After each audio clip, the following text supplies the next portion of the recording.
Now that was the interesting episode of Life with an Ordinary Guy Who Reincarnated into a total fantasy knockout. The episode began with Jinguji, Tachibana, Schwartz, and Lucius heading towards where the living armor is. And it seems Peerless Beauty is having its effect on people of the same gender too, since Lucius here is seen giving Tachibana some candy. Guess girls is also affected by Peerless Beauty, but it seems to a lesser extent than men. So Lucius gave us some information that when the living armor robs people, it robbed people of everything, and I mean everything, leaving them pretty much naked on the road. Well, it didn't take long for the living armor to make its move and destroy the wagon. But not to fear, here comes Schwartz leaping into action and putting up a fight against the living armor. And that didn't last long at all, as one single punch from the living armor sent Schwartz flying. And true to the reports, Schwartz was stripped naked by the living armor and have his stuff eaten. Seems the living armor is stealing magic items to power itself by eating it. Its next target is going to be Tachibana's tiara. At this point, we know that it's going to be Jinguji that's going to defeat the living armor. Since the living armor defeated the so-called hero, Schwartz, so easily, it's going to have to be somebody stronger than Schwartz that's going to beat the living armor. But we have a wee bit problem because Tachibana has to lend Lucius her jacket, since Lucius lost her top trying to fight off the living armor. So now the problem becomes how to break the charm curse on Jinguji so that he can fight the living armor. The last time this happened, a drunk Tachibana has to snap Jinguji out of it by saying something shocking, but she tried something different this time. She got into an argument with Jinguji over his fetishes, and that apparently pissed off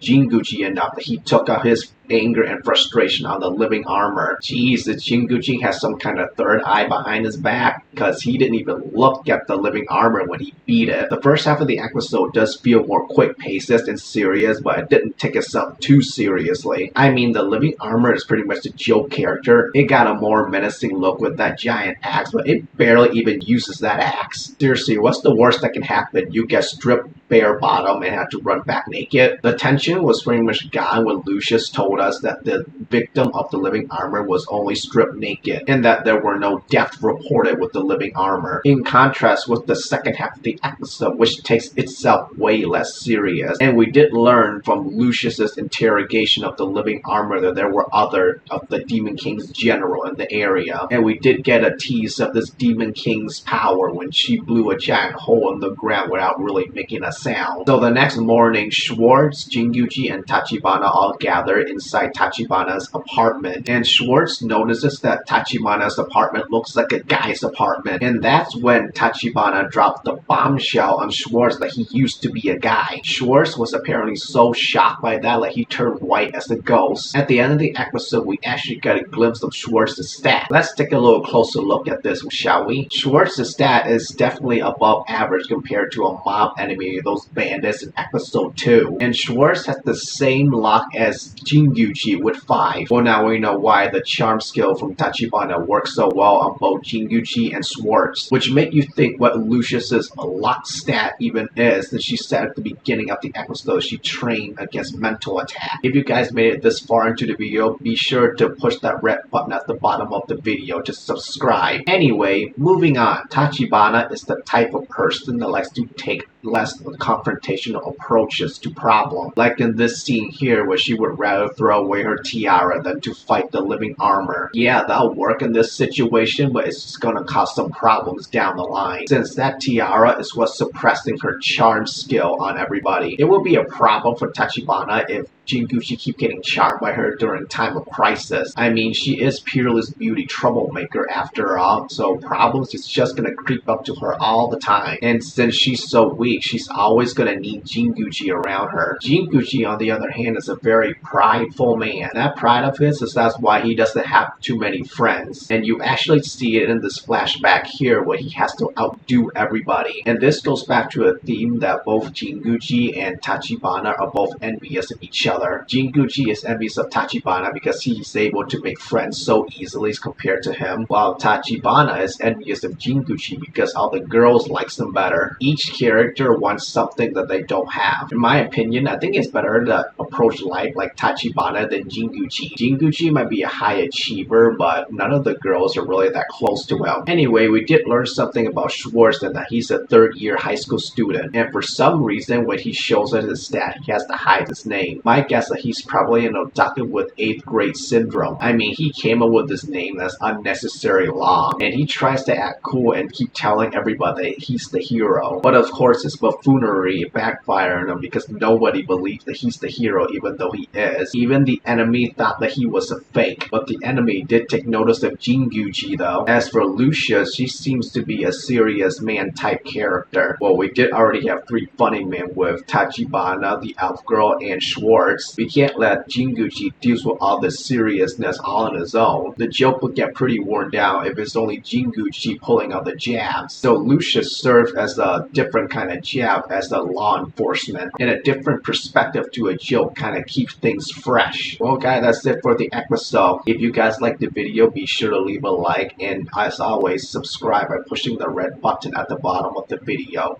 And I'll see you guys next time. Later.